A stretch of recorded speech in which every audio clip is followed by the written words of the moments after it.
All right, M.A.S. movies and shows, solo trucker here, and orale, I'm disappearing, man. It's the Exorcist.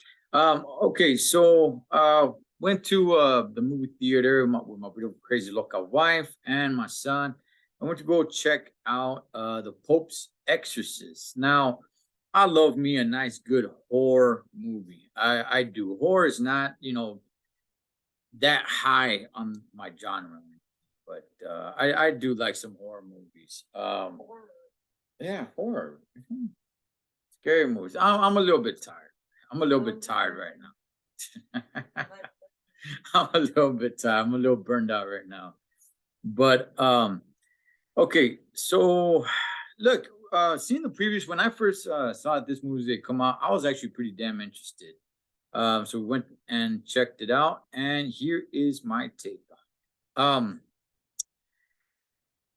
So the movie takes place, I believe it's in 1987, and the main character is that character right there, right behind me over there, which his name is Gabriel, played by Russell Crowe.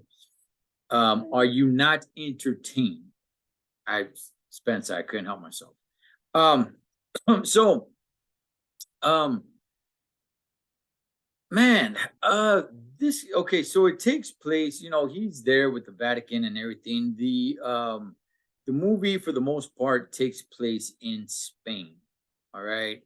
Um this guy, he is pretty much the best of the best, recommended by the Pope. Um he is the Pope's exorcist. So whenever the Pope says like, wow, like this is the job, this is a massive demon here that nobody else can take care of. This is the guy, right? Gabriel. Um, I liked it, but let me just go ahead and tell you guys this, man. There is subtitles, unless you guys know Spanish or Italian or anything like that. There is gonna be some reading, quite a bit of reading, even some Latin. You guys are gonna have to read quite a bit. I don't want to exaggerate and say you have to read the entire movie because you don't, but you are gonna have to do a fair amount of reading with subtitles. But hey, that's it wasn't too bad, but at some point I was just kind of like, we're kind of done with the subtitles. Can we just, switch to English now? But because you're not really looking at the picture, you're more looking at the subtitles, reading, not really paying attention to what's going on behind the subtitles. But nonetheless, man, I'm not gonna say it really takes away too much from the movie, but you do have to do a fair amount of reading the subtitles. So anyway, um, he is basically the Pope tells him, "Listen, man, I got this feeling, and you gotta go to Spain. There's this family from America, the good old US of A, baby, hell yeah, that actually moved to Spain because it's a single mother, a widow, because the husband died in a car accident, and the son, the little boy, was in the car when this happened, and he hadn't spoken. Right? I've heard of that happening before, but I've never known anybody like that. But I have heard of something traumatic happens, and a kid just stops talking, just refuses to talk. But that was the case here. The kid decided, he's not going to talk. And I guess it had been about a year that the kid had not talked. And they actually inherited this house in Spain. So the plan is for them to move there to the house, get it fixed up, and then sell it and then move back. At least that's what the mother was telling the daughter. The daughter, which probably, if I had to take a guesstimation, I'm going to say she was probably about 15, somewhere around there, somewhere around the teenage years. She's being pretty rebellious, not really, um, listening to moms. Again, dad died about a year before that, so she's feeling pretty rebellious, man, and not really listening to moms too much. And the little boy, who think is I don't know, maybe I'd say about 8 years old. He just doesn't talk. So I'm not ruining anything here. Everybody already seen it in the trailer. The little boy is the one that gets possessed. Okay, he's the one that gets possessed. So I'm not going to give too much, but there's something going on with the house, much more than just the house is haunted. It goes deeper than that. That I do like. I do like because usually it's, hey, you know what? Somebody died here or a murder occurred here, and now the house is haunted. No, it's actually a little bit deeper than that. So I do enjoy that part. It just wasn't just another house that's haunted or anything like that. It goes much deeper than that. And the history, son of a gun, man, the history that house has. Again, I don't want to give too much, but it's pretty crazy. So he's assigned to this mission to go ahead and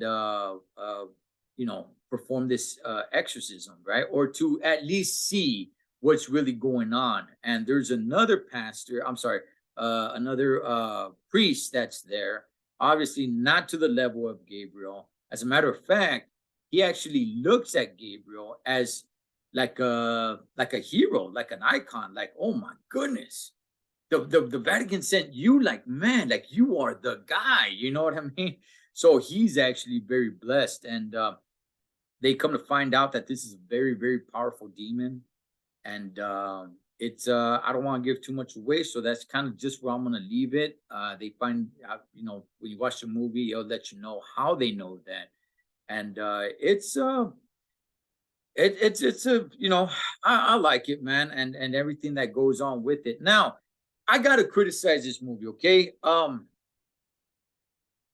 not criticize it to that extent, but well, first I should mention this as well. The movie's not that long. I think it's a little over an hour and a half long, so it's not that long of a movie. So, okay, here it is with the movie. Okay, there are the points in the movie where it's like you guys know that scary, stupid movie where it's like, okay, why are you so dumb? Like, why would you do that?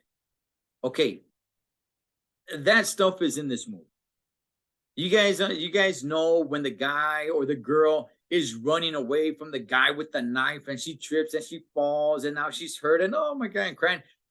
Maybe not to that extent, but there are definitely parts in the movie where it's like, oh, okay, why did he do that? Okay, why are they sleeping in different rooms, knowing that this is going on? Okay, why is this happening? Like, it does kind of make you slap your forehead, like, come on, man, like, how can you be stupid like that? And like, there is that stuff in this movie, right? And there's direct orders where it's like, whatever happens, check this out, Holmes. Whatever happens, don't stop doing this, or don't stop doing this is what's gonna happen, but don't stop doing it. And then the person stops doing it. And it's like, okay, did you not understand the orders like that? Things like that kind of got on my nerves a little bit, man. But there's that. The reading of the subtitles can get a little bit long. There is nothing special about this movie. Is it scary? No, I don't think it is. The little kid that's possessed, I shout outs to that kid, and I hope he goes on to have a great, successful career.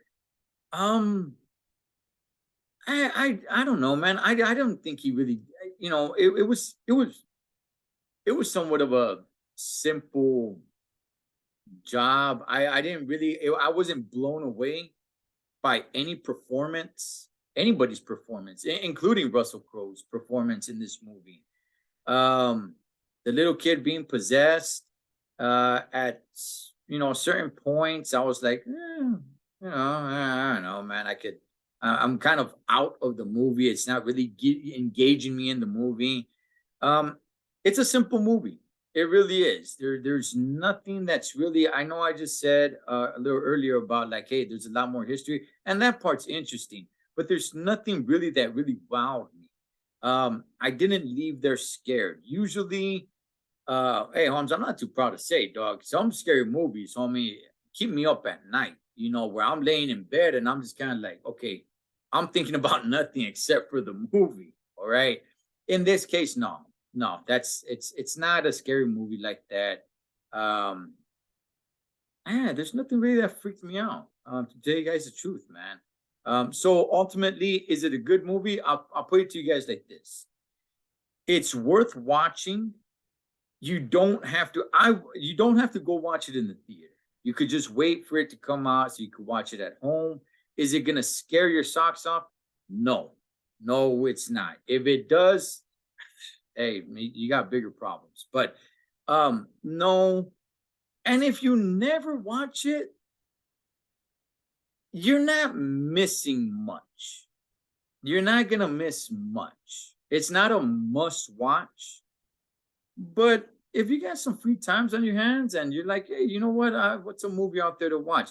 Yeah, check out the Pope's Exorcist. It did just enough for me to leave the movie theater